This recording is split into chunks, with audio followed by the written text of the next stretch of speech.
രാവിലെ തന്നെ അമ്പലത്തിലേക്കാണ്. ഇത്തിരി ഭക്തിമാർഗമായിക്കോട്ടെ എന്ന് കരുതി. കാരണം അമ്പലത്തിൽ പോയിട്ട് കുറച്ചെന്ന് വെച്ചാൽ ഇച്ചിരി കുറച്ചൊന്നുമല്ല, ഒരു 2 മാസമായി ആ പരിസരത്തേക്കൊക്കെ ഒന്ന് പോയിട്ട്. പിന്നെ എൻ്റെ വീട്ടിലേക്ക് പോയപ്പം അവിടെ അമ്പലത്തിലേക്ക് അങ്ങനെ എപ്പോഴും ചെല്ലാറില്ലല്ലോ നമ്മൾ, അതുകൊണ്ട് മാത്രം പോയി. ഞായറാഴ്ച അവിടെ ആയിരുന്നു, അതുകൊണ്ട്. പിന്നെ അവിടെ ചെന്ന് ഗുരുദേവനെയും കണ്ട് നേരെ കൃഷ്ണൻ്റെ അടുത്തേക്ക് കയറി. ഇവരെ രണ്ടിനെ അമ്പലത്തിൽ ഞാൻ പോകുവാണ്, ഇവരെ 2 പേരെ എനിക്ക് കാണണം, അത് ഒരു നിർബന്ധമാണ്. പിന്നെ കുറച്ച് നേരം കൃഷ്ണൻ്റെ അവിടെ അമ്പലത്തിൽ ഇങ്ങനെ ഇരിക്കുന്നൊരു ശീലമുണ്ട്, തൊഴുതിറങ്ങി കഴിഞ്ഞ്.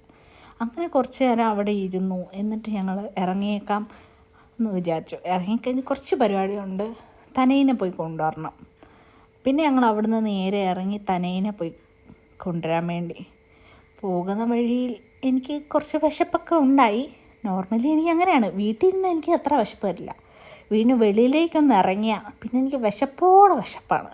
കൈയും കാലും പിടിച്ചപ്പം ഒരു മുട്ടയും പിടിച്ചെന്നു, പിന്നെ പപ്സ് അപ്പോൾ വണ്ടിയെ വെച്ച് എന്നോട് കഴിക്കരുതെന്ന് പറഞ്ഞു. വണ്ടിയെ മൊത്തം പൊടിയാവുമെന്ന് പറഞ്ഞുകൊണ്ട് ഞാൻ പിന്നെ കഴിച്ചില്ല. പിന്നെ ഞങ്ങൾ ആ നേരെ തനയിനെ പോയി എടുത്തു. അവനെ വണ്ടിയെ കയറ്റി പപ്സ് കഴിക്കാൻ വേണ്ടി ഒരു സ്ഥലത്ത് ഒതുക്കി. അപ്പോഴാണ് ഈ വീഡിയോ ഞങ്ങൾ എടുത്തത്.